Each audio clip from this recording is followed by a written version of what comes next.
morning, everyone, and welcome to Think Future. My name's Chris Calabugas, and once again, we're coming at you live from deep in the heart of Silicon Valley, California. We're talking innovation, startups, the future, not necessarily those, and not necessarily in that order. If you're watching on YouTube, smack that subscribe button and hit that bell so you can be notified when a new show comes online. And if you're listening on your favorite podcast service, please subscribe and please drop a note on Apple Podcasts. I'd greatly appreciate it. Now, if my numbering is correct, this is show 800. That's right, folks. I've done this for over 10 years, and we're finally coming up to the number of episodes that I had in my previous show. I had a show way back in 2005. I started one in 2005, and I was doing that for a long time. I think I went to 908 episodes, and then the company that was hosting my episodes went under. Poof! I lost 900 episodes of that show.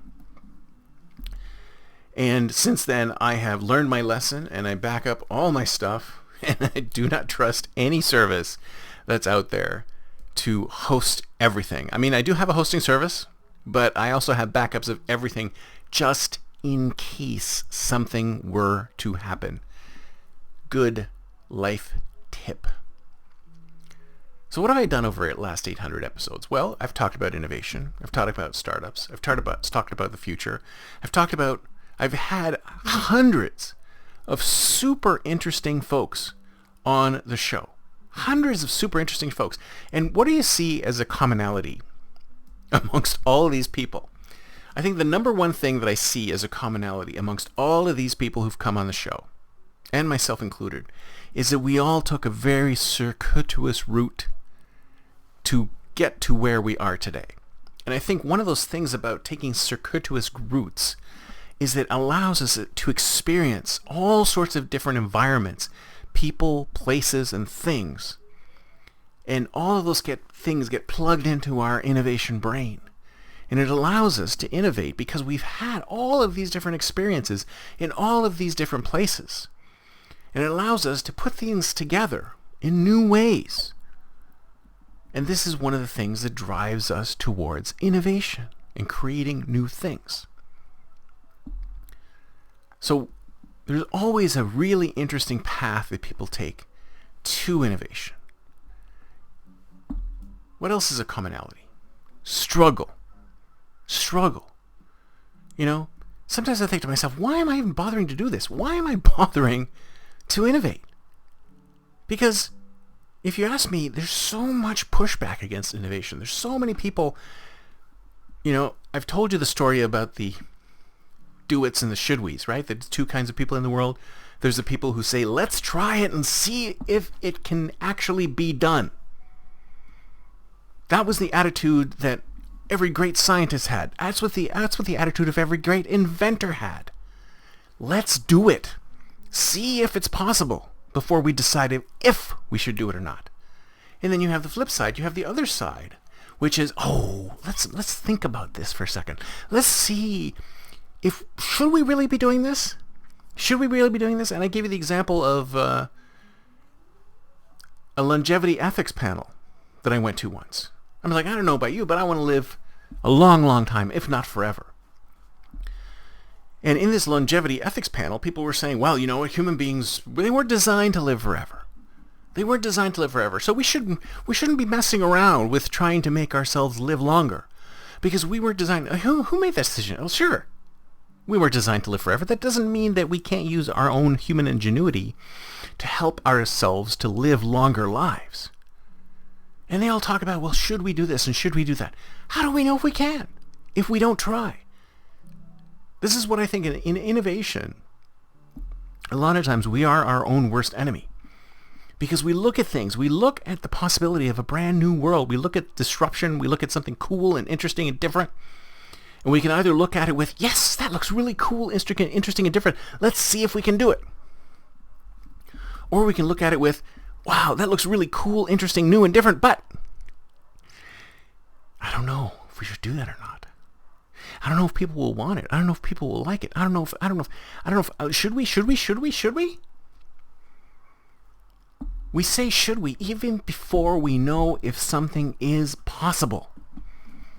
And innovators all over the world, we all come back with that same pushback. Whenever we come with anything new, disruptive, interesting, different, on the edge, unpopular, people go, oh, ooh, hold on a second. Wait a minute. Whoa. I don't know about this. Should we really be moving? Should we really be thinking about cloning? Should we really be thinking about AI? Aren't you worried about Skynet? Aren't you worried about AI taking over the planet? Of course I'm worried about all that stuff. But if I don't even know if it's possible, how worried should I be? If we are able to clone human beings, if we are able to clone organs so that if I have a failing organ, I can have it replaced with a clone organ, shouldn't we even explore the possibility of if that is possible? Why should we stop and say, no, we weren't meant to do that? We are evolving, people. We are evolving, but we evolve by our brains. Our brains are evolving. We're using our capability to think about what human beings should turn into, what we should evolve into. So nature took us this far to this point where now we can use our own brains to help evolve ourselves to the next level. Why wouldn't we want to do this? So the life of an innovator is full of struggle. But you think about it, life is struggle. Life is usually struggle. But we have the added struggle of trying to move forward new ideas within organizations, which may be like, oh, no, I don't want to hear that. Are you going to make any money with this thing? Is this thing going to make any money? No, it might improve our customers' lives. It might improve humanity in general. But is it going to be $1 billion business? Oh, well, maybe not. If it's not going to be $1 billion business, I don't want to go down that path. Seriously? This is what innovators are. We push the envelope. We want things to create new and different things. We want to create new and different things because we want humanity to live better lives. We want the future to be better than the past. We envision a future that is better than the past, and then we work to bring that future into reality. This is what innovators do. And we are always getting pushback against this vision because it's not practical. Of course it's not practical, but somebody needs to think the impractical thoughts. Do you think the innovators over the last thousands of years, innovators and inventors, things that have moved humanity forward, that have made humanity better, you don't think these people got pushback? We all get pushback. But the ones that make it through sometimes can create the most amazing improvements in the lot of humanity. And this is what we should all be doing. We shouldn't just be looking at the profit margin and saying, how can we get more money out of more people's hands? We should be looking at the state of humanity and going, what can we do to improve humanity? What can we do to improve work? What can we do to improve health? What can we do to improve housing? What can we do to improve poverty? What can we do to improve whatever? What can we do to make our lives on this planet better? To improve the lot of humanity. This is what innovators do. And when you push back against us, we're like, don't you want to make things better for everyone? Don't you want to improve things? Because this is what we all want to do. We all want to do the same thing in different spaces, in different fields.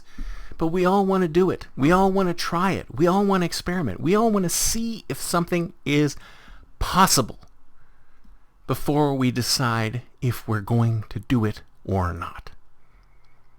We want to know. We're inquisitive. We're future focused. We're innovators. We're inventors. We're creators. We want to do new things, and we want to make things better for humanity. And that's where I've been going for the last 800 episodes, and that's where I'm going to be going from now on for 800, however many episodes more. Please join me as we do this. If you want to be interviewed on the show, just drop me a line at chris@thinkfuture.com, chris@thinkfuture.com. Love to have you on the show. If you're an innovator, product manager, startup founder, anybody who's brought new things into the world, I would love to hear from you and other startup founders, other innovators, other product managers, other creators. Would love to hear from you as well. That's it for me for today. See you next time, and until then, don't forget to think future.